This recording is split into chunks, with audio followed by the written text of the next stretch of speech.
Bonjour, ici Vincent Bouvet du blog initiation-photo.com. Aujourd'hui, je vais partager avec vous un secret afin que vos photos sortent du lot. Connaissez-vous le point commun entre les trois photographes suivants? Robert Capa, Yann Arthus Bertrand et Robert Doisneau. La réponse est qu'ils ont tous réalisé leurs photos en dehors de leur zone de confort. Pour rappel, Yann Arthus Bertrand a réalisé des photos réalisées vues du ciel. À cette époque, ce n'était pas accessible pour tout le monde.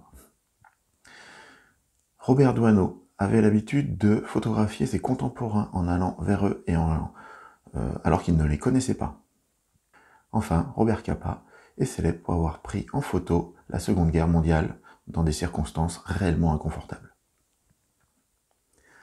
Alors pourquoi sortir de notre zone de confort aujourd'hui? Il faut savoir qu'il y a plus d'1 million de photos qui sont réalisées chaque jour par tout le monde, pour la simple et bonne raison que tout le monde possède sur soi un téléphone avec l'option appareil photo. Il s'agit donc de se différencier pour sortir du lot de toutes ces photos-là. Et pour ce faire, et se différencier relativement facilement, il suffit de faire un petit peu plus que la majorité des gens, qui prennent des photos sans réfléchir, sans se poser de questions, et simplement au fil de l'eau. Alors j'insiste bien sur le un petit peu plus, puisque le but n'est pas de prendre des risques, et donc la sécurité avant tout pour vous et votre modèle. Il ne s'agit pas de faire comme certains photographes qui se prennent en photo en haut de building, et régulièrement on entend dans la presse que l'un d'eux est décédé par une chute ou quelque chose comme ça. Ça, c'est hors de question. L'important, c'est d'abord votre sécurité et celle du modèle. Alors, comment apprendre à sortir de sa zone de confort? Il y a une méthode qui fonctionne très bien, c'est la méthode des petits pas.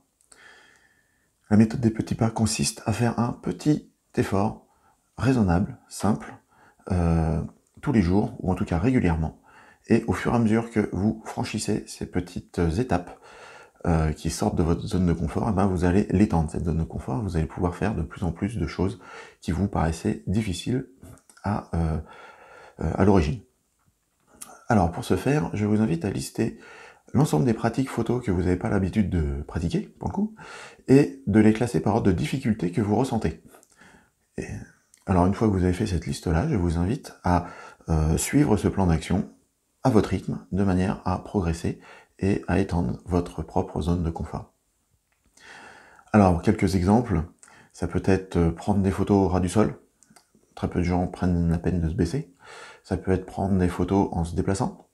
Ça peut être prendre des photos avec une optique bien définie. Ça peut être prendre des photos d'inconnus dans la rue et de vaincre sa peur de se confronter à des inconnus. Ça peut être plein de choses. Lister toutes les pratiques qui peuvent exister, vous pouvez connaître et que donc vous ne pratiquez pas régulièrement, et réaliser au moins une fois chacune.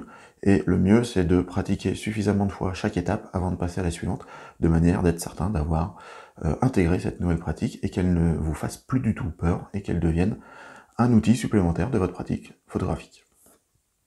Donc, si vous avez aimé cette vidéo, je vous invite à cliquer sur le pouce bleu. Abonnez-vous aussi à la chaîne YouTube et actionnez la petite cloche afin d'être notifié de chaque nouvelle parution. Et enfin, abonnez-vous au blog initiation-photo.com, ainsi vous serez certain de ne louper aucune de mes nouvelles publications. Au revoir.